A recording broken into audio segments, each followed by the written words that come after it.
This movie didn't bend the rules. It ignored them. Then it dared the system to stop it. Scenes collapsed. Actors vanished. Executives panicked behind closed doors. What looked like a reckless comedy was actually a controlled detonation. Every joke was loaded. Every decision carried risk. These are the strange, uncomfortable, and often overlooked stories behind Blazing Saddles. And by the time it was finished, even the people who helped build Hollywood weren't sure what they had unleashed. Buckle in. This story doesn't ease you in. It drops you straight into the chaos. Number 1. The casting that collapsed on day 1. On the very first day of filming, the production nearly imploded. The role of the Waco Kid had already been cast. The studio felt safe. They had chosen experience, prestige, and a familiar Hollywood face. Gig Young was an Academy Award winner, respected, trusted, predictable. But the moment the cameras rolled, something was wrong. His hands wouldn't stop shaking. His voice fractured mid-line. Then, without warning, he collapsed inside the jail cell set. At first, the crew thought it was part of the act. It wasn't. Young was in the middle of severe alcohol withdrawal. What the studio hadn't seen behind closed doors now unfolded in front of everyone. Within hours, he was removed from the film entirely. Day 1. No backup plan. No margin for error.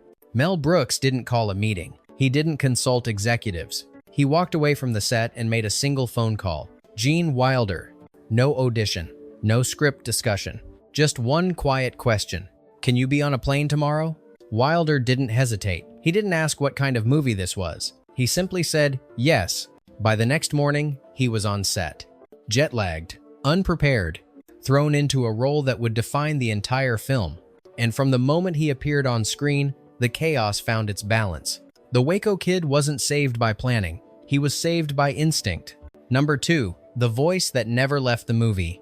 Before a single frame was shot, Blazing Saddles already had teeth. That came from Richard Pryor. Mel Brooks didn't bring him in to soften the script. He brought him in to sharpen it. Pryor didn't rewrite jokes. He rewired the movie's nervous system. His humor wasn't polite. It didn't ask permission. It cut straight through hypocrisy and left the wound exposed. Brooks wanted more than his words. He wanted Pryor on screen. Not because Pryor was funny, but because he made people uneasy before they laughed. That scared the studio.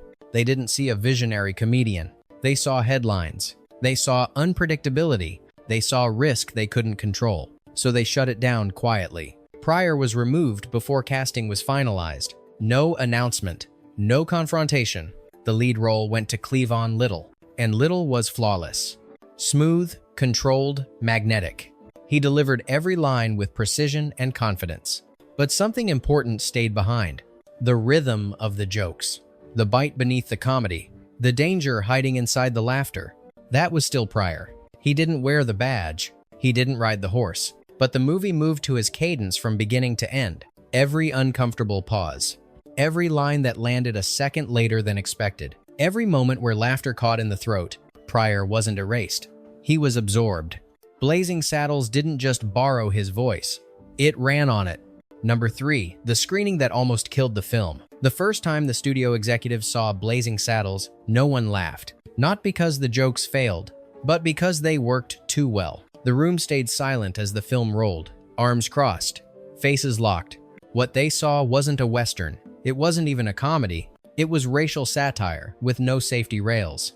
Sex jokes without apology. Violence played for absurdity. Language that refused to soften itself. To the executives, this wasn't bold. It was professional suicide. When the credits ended, the reaction wasn't debate. It was fear. The plan was simple. Kill it quietly. Bury it. Pretend it never happened. No wide release. No marketing push. No explanation. Mel Brooks didn't argue about the jokes. He didn't rewrite scenes. He made one request. Let a real audience see it. Just once. No edits. No notice. No filters. The executives agreed, not because they believed in the film, but because they assumed the audience would confirm their fears. The test screening began. For the first 20 minutes, nothing happened. No laughter. No gasps. Just an uncomfortable stillness. The executives felt vindicated. Then came a campfire. A group of cowboys. Beans. Silence. And then one sound. Crude. Loud. Unmistakable. The theater exploded. Laughter tore through the room like a release valve snapping open. People doubled over. Hands hit armrests. Tears formed. That single moment did something the satire hadn't yet done. It gave the audience permission. From there, the laughter didn't stop. It built. Scene after scene. Risk after risk. By the end, the same executives who wanted the film erased were staring at something they couldn't ignore. The movie hadn't failed. It had just needed a spark. And the most dangerous film in the room was saved by the dumbest joke imaginable. Number 4. The joke that unlocked the room. It wasn't clever. It wasn't subtle. And it wasn't supposed to be historic. A group of cowboys sat around a campfire. They were eating beans. Nothing else was happening. Then one of them let it rip. No music cue. No build-up. Just a loud, wet, unapologetic sound. Then another. Then another. What followed wasn't polite laughter. It was chaos. The audience didn't just laugh. They broke. People leaned forward. Others slapped their knees. Some wiped tears from their faces. In that moment, the spell was shattered. Up until then, the crowd had been cautious, unsure if they were allowed to laugh, unsure what kind of movie this was asking them to watch. That single sound made the rules clear. Nothing here was sacred. Nothing was off limits. What mattered wasn't the joke itself. It was what the joke did. It lowered the audience's defenses. It told them this movie wasn't judging them. It wasn't asking them to be smart. It was asking them to let go. From that point on, the satire landed harder. The racial commentary cut deeper. The absurdity felt intentional instead of reckless. Executives later admitted that moment changed everything, not because it was funny, but because it gave the film momentum. Blazing Saddles didn't survive because it was tasteful. It survived because it was fearless. And sometimes, the fastest way into a complicated idea is through the simplest, dumbest sound imaginable. Number 5. Gene Wilder's rule that changed everything. When Mel Brooks called Gene Wilder, it wasn't just a casting decision. It was a rescue operation. Wilder agreed immediately, but he had one condition. If he was going to do this, he wasn't going to play it for laughs. No mugging, no exaggerated reactions, no winking at the camera. He wanted to play the Waco Kid straight. Mel Brooks didn't hesitate. That choice quietly became the film's secret weapon. While the rest of the movie leaned into chaos, Wilder did the opposite. He moved slowly. He spoke softly. He barely reacted at all. His performance wasn't loud. It was restrained. And that restraint created contrast. Surrounded by absurdity, the Waco Kid felt almost tragic. A washed-up gunslinger hiding in a jail cell. Drunk, broken, past his prime. Wilder delivered some of the film's funniest lines without ever smiling. He didn't chase laughs. He let them catch up to him. That calm, deadpan presence grounded the madness. It gave the satire weight. It made the jokes sharper by refusing to underline them. The Waco Kid wasn't just comic relief. He was a reminder that behind all the noise, there was still a real person standing there, watching the world spin out of control. And without that quiet center, Blazing Saddles might have collapsed under its own chaos. Number 6. The battle with the censors. Before the movie ever reached audiences, it had to survive another enemy. The censors. They weren't amused. They weren't impressed. They were alarmed. Entire pages of the script were flagged. Racial slurs, sex jokes, religious satire, Nazi references. To them, this wasn't comedy. It was a career-ending mistake. One warning was delivered without subtlety. If this version is released, you'll never work again. Mel Brooks didn't negotiate line by line. He didn't offer compromises. He made one argument and never changed it. If you remove the edge, you remove the point. Every joke that made the censors uncomfortable was there for a reason. Not to shock, but to expose. Brooks understood something the system didn't. Polite satire gets ignored. Safe satire gets forgotten. This movie wasn't designed to comfort. It was designed to confront. Even the opening insult, the first words spoken on screen, became a battlefield. Days of debate, threats of removal, endless notes. Brooks refused to dull the blade. Because once you start sanding down a film like this, you don't end up with something cleaner. You end up with something empty. What survived the censorship process wasn't a toned-down version of the movie. It was the movie. Sharp, offensive to some, impossible to ignore. And that refusal to apologize became part of its DNA. Number 7. The role that came with a price. Cleavon Little made history the moment he stepped into the role. He wasn't just the lead of Blazing Saddles. He was one of the first black actors to headline a major Hollywood comedy. On screen, he was effortless, confident, controlled, untouchable. Off-screen, it was a different story. During production, letters began arriving. Not fan mail, hate mail, slurs, threats, warnings disguised as advice. Some viewers couldn't separate satire from reality. They didn't see a character exposing racism, they saw a target. Mel Brooks later admitted the studio never prepared Little for that reality. They celebrated the risk on paper. They ignored the cost it would place on the person carrying it. Little never brought it to set. He never asked for protection. He never adjusted his performance. Instead, he leaned further into control. Every line delivered with calm authority. Every reaction measured. Never flinching. Blazing Saddles mocked racism openly, but in doing so, it forced its star to confront it privately. And the fact that Cleavon Little made it look effortless was its own act of courage. Number 8. The moment that would never happen today. One of the film's most shocking gags lasts only seconds. A cowboy walks up to a horse, raises his fist, and knocks it out cold. There was no camera trick, no clever cut, no visual effect. It was real. A trained horse, a choreographed strike, a single swing, one take. Today, the scene would be impossible. Animal welfare laws, public outrage, instant cancellation. But in the 1,970 seconds, the rules were looser, and Mel Brooks was testing how far the line could move. The moment wasn't just about shock, it was about escalation. After that punch, the audience understood something clearly. Nothing was protected, nothing was safe. The film had crossed into cartoon logic, a place where realism didn't matter, only intent. Brooks later admitted it felt like a dare, not to the audience, but to the system itself. Can we really get away with this? They did. And that single moment became proof that Blazing Saddles wasn't interested in playing fair. Number 9. A villain built from real grudges. Hedley Lamar wasn't just a character, he was payback. Mel Brooks modeled the villain after a real Hollywood executive. A man obsessed with titles, quick to take credit, slow to deliver results. Brooks never named him publicly. He didn't need to.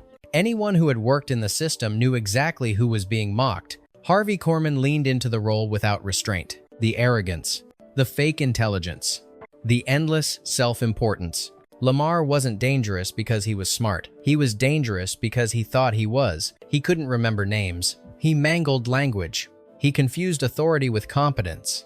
And when he shouted, "It's Hedley," it wasn't just a punchline. It was Mel Brooks reminding Hollywood that the people pulling the strings were often the least capable of understanding the art they controlled. The villain wasn't exaggerated. He was familiar. Number 10. The man who didn't know it was a comedy?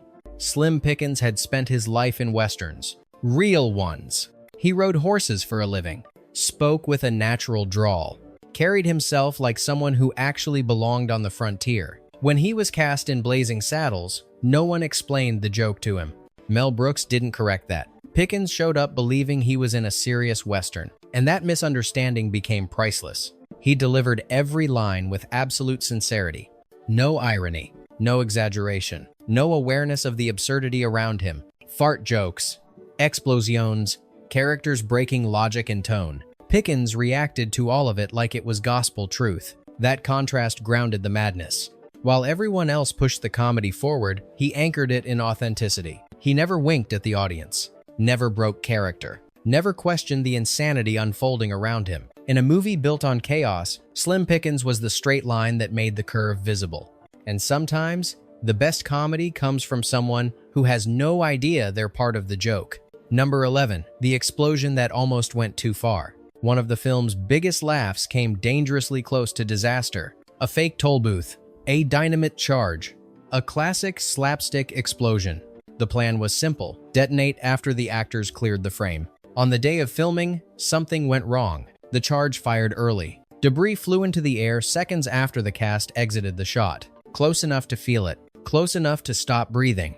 No one was hurt, but no one laughed either. The set went silent. From that moment on, Mel Brooks changed the rules. Non-essential crew were banned from explosive scenes. Distances were increased. Safety margins widened. And still, the shot stayed in the movie. Because even when Blazing Saddles brushed against real danger, it refused to blink. The chaos on screen wasn't an illusion. Sometimes, it was earned. Number 12. The ending that confused everyone. The finale of Blazing Saddles doesn't resolve the story. It destroys it. Characters break the fourth wall. Fights spill into other movie sets. A Western collapses into a musical number. To the studio, it made no sense. Executives called it disconnected, pointless, a waste of time. Mel Brooks didn't explain himself. He filmed it anyway. Most of the sequence was improvised. The dancers barely rehearsed. The logic was stitched together in the editing room. And yet, it worked. Not because it was clean, but because it was honest. The ending wasn't about plot. It was about rejection. A rejection of genre. A rejection of structure. A rejection of the idea that movies needed to behave. When one executive finally asked, "Why do they leave the movie?" Brooks had his answer ready. Because it's over. And if you needed more explanation than that, you were never the audience this film was made for. Number 13. The question that said everything. After the final cut was screened, one executive stayed silent. No notice. No complaints. No praise. When the lights came up, he asked a single question. Why do they leave the movie? Mel Brooks didn't hesitate. Because it's over. That answer ended the conversation. The executive wasn't confused by the plot. He was confused by the idea. Movies weren't supposed to do this. They weren't supposed to expose their own machinery. They weren't supposed to walk off the set and refuse closure. But Blazing Saddles wasn't interested in comfort. That ending wasn't chaos for chaos's sake. It was a statement. If the film had spent 2 hours tearing down Western myths, why would it suddenly respect the rules of storytelling? The characters didn't ride into the sunset. They escaped the illusion. And the fact that some people never understood that moment only proved how necessary it was. Number 14. Mel Brooks stepped into the madness. Mel Brooks didn't just direct the film, he invaded it. He appeared in multiple roles. A clueless governor, a Yiddish-speaking Native American chief, a frantic Hollywood director inside the film's final breakdown. None of it was rehearsed the traditional way.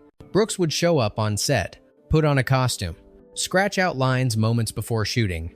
The performances felt unstable on purpose, like fragments from a fever dream. Each role mocked a different layer of power. Politicians who didn't understand responsibility, Hollywood figures who didn't understand art, systems that functioned on noise instead of thought. Brooks wasn't acting to disappear into character, he was acting to expose the machinery. By inserting himself everywhere, he made it impossible to ignore who was pulling the strings. And in a movie about breaking rules, the director becoming part of the chaos felt inevitable.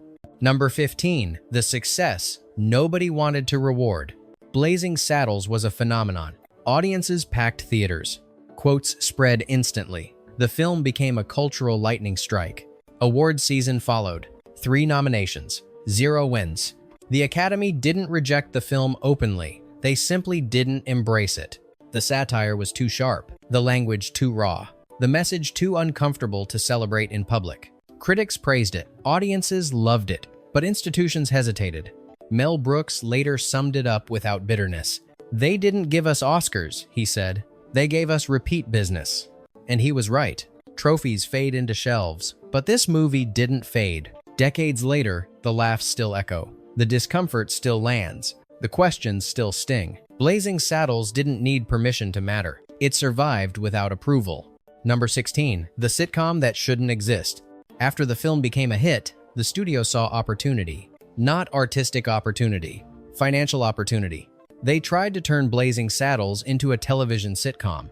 It was called Black Bart. Same basic setup, same characters, but everything dangerous was removed. No sharp language, no racial satire, no edge. What remained was hollow. The pilot was filmed, then quietly buried. Not because it failed, but because the studio wanted to keep control of the rights. Episodes were produced. None were aired. Even Mel Brooks refused to acknowledge it later. Because some stories don't survive dilution. Blazing Saddles worked because it hit hard. Once softened, it had nothing left to say. And turning it into a sitcom wasn't an expansion, it was a misunderstanding. Number 17. The title that made executives sweat. Before filming even began, the studio hated the title. Blazing Saddles, they argued, sounded obscene, suggestive, too risky. They pushed alternatives, safer names, forgettable ones. Mel Brooks laughed. "The title is the joke," he said. It was ridiculous on purpose, bold on purpose, Uncomfortable on purpose. Changing it would mean apologizing before the first frame rolled. The executives backed down, and the result was one of the most memorable titles in film history. Sometimes the thing that makes decision-makers nervous is exactly what audiences remember. Number 18. A movie that can't be remade. Years later, Mel Brooks was asked the same question again and again. Could Blazing Saddles be made today? His answer never changed. Not with that script, not with that language, not with that ending. The culture had shifted, the tolerance for risk had narrowed. But Brooks wasn't bitter. He understood something crucial. This movie belonged to its moment. It existed to break silence, not to comfort, to offend everyone equally, to force laughter where politeness had failed. That kind of satire only works once, and once it's done, it doesn't repeat. Number 19. A set where no one could stop laughing. Some scenes had to be filmed again and again, not because of mistakes, but because the crew couldn't keep it together. Camera operators laughed too loudly. Boom mics dipped into frame. Crew members ruined takes. At one point, Mel Brooks had to remove people from the set. "Stop enjoying the movie," he shouted. "We're still making it." That energy stayed in the film. You can feel it. Blazing Saddles wasn't just funny to watch. It was impossible to make without laughing. And that joy, chaotic and uncontrolled, became part of its texture. Number 20. The Duke Said No. Mel Brooks wanted the ultimate seal of approval. John Wayne. He offered him a cameo in the final chaos. Wayne read the script. "One page was enough. I love it," he said, "but I can't do it." Not because he disagreed with the movie, but because his audience wouldn't forgive him. Then he added something that mattered.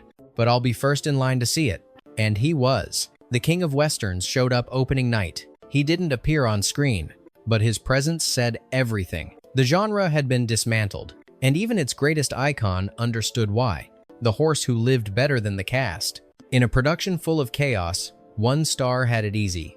A horse. One of the lead stunt horses had its own trailer, padding, cooling fans, a personal handler. Meanwhile, actors changed behind curtains or shared cramped dressing rooms. Gene Wilder joked the horse lived better than he did. Mel Brooks didn't deny it. "That horse was a professional," he said. "It hit its marks. It listened. It never broke character." In a movie that mocked every Hollywood tradition, it felt fitting. The most well-treated performer was the one who never spoke a line. Blazing Saddles didn't just cross lines. It erased them. It mocked power, exposed hypocrisy, and dared audiences to laugh where silence once lived. No filters, no apologies, just comedy with nerve. And decades later, it still hasn't been replaced. Because some movies don't just break rules, they leave the room altogether. Video description long form, story-driven. Blazing Saddles wasn't just a comedy, it was a controlled explosion. Released in 1974, the film shattered Western tropes, mocked power, exposed racism, and terrified the very studio that financed it. Scenes collapsed. Actors were replaced overnight. Executives tried to bury it before audiences ever saw it. This video explores 20 hidden stories behind Blazing Saddles, from casting disasters and censorship battles to near-fatal stunts and an ending so bold it confused Hollywood itself. These aren't fun trivia facts. They're moments of risk, fear, defiance, and creative chaos that turned a reckless idea into one of the most dangerous comedies ever made. Some movies follow rules, others erase them. This is the story of one that walked out of the room entirely,